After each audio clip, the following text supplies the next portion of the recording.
हा, आता आपल्याला काय बघायचंय, आपण आता काय बघितलेलं की पुनर्हिमायन म्हणजे रेग्युलेशन. हा, मग आता इन द अबव एक्सपेरिमेंट, त्याच्यात आपण एक एक्सपेरिमेंट केलेला होता. The right moves through the ice slab, however the ice slab does not break. Why म्हणजे वरील आकृतीत बर्फाच्या लादीतून तार बाहेर पडते तरी बर्फ तुटत नाही, असे का होते, असं त्यांनी विचारलेलं आहे. नंतर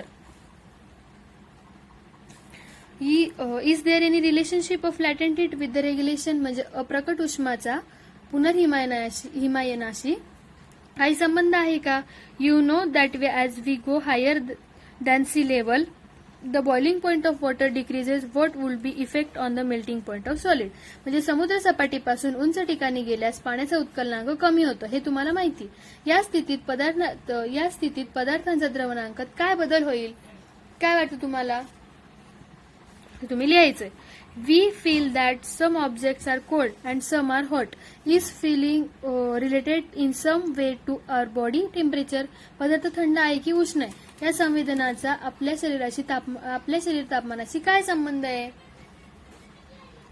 तर yes, this feeling is related in some way to our body temperature. We feel some objects as cold if their temperature is less than our body temperature. If we feel some object as hot if their temperature is more than our body temperature.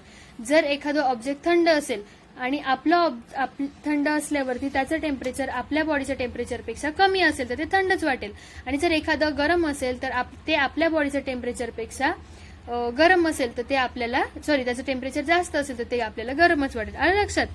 आता आपल्याला बघायचं अॅनोमलस behaviour of water, म्हणजे पाण्याचे असंगत आचरण. In general when a liquid is heated up to certain temperature is expands and where cooled it contracts, म्हणजे सर्वसाधारणपणे द्रव मर्यादित तापमानापर्यंतच तापविल्यास त्याचे प्रसरण होते व थंड केल्यास त्याचे आकुंचन होते.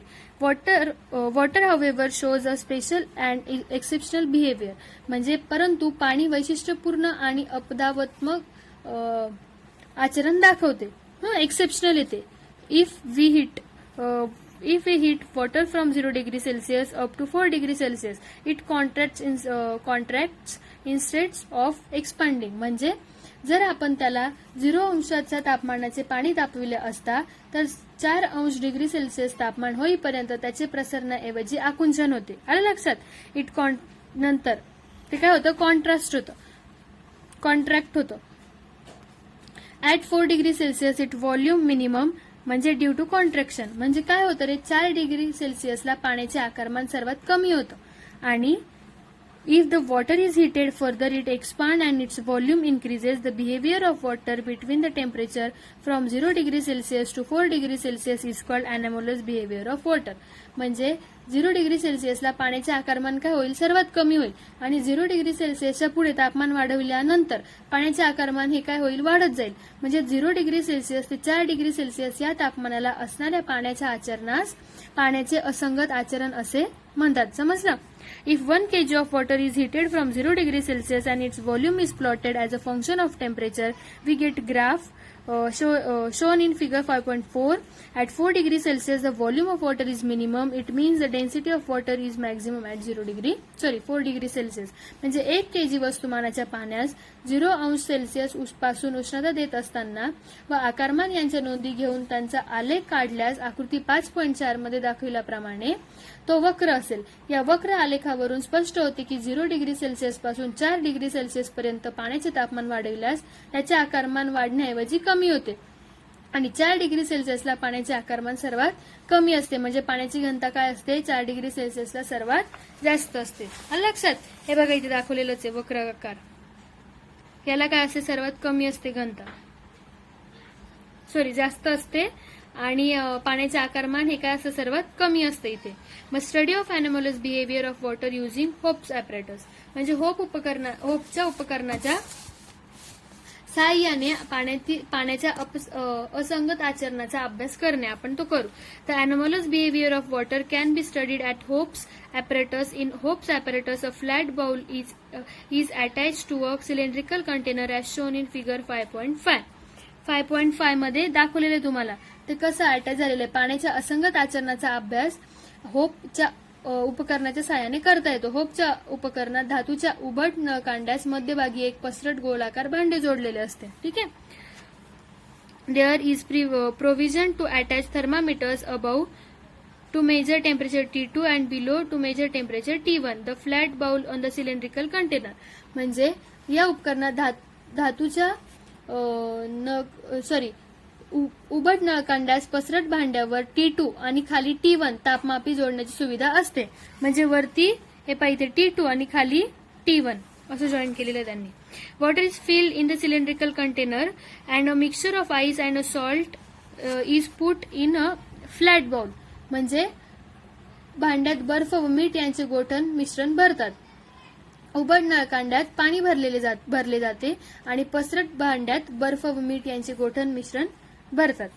आता during the study of anomalous behavior of water using HOPE apparatus, temperature T1 and T2 are recorded after 30 seconds. म्हणजे जेव्हा आपण होप उपकरणाच्या साहाय्याने पाण्याच्या असंगत आचरणाचा अभ्यास करतो तेव्हा प्रत्येकी 30 सेकंदानंतर T1 व T2 तापमापीने दाखविलेल्या तापमानाची नोंद केली जाते. The temperature are plotted on the y-axis and the time in minutes on the x-axis. The graph is shown in figure 5.6.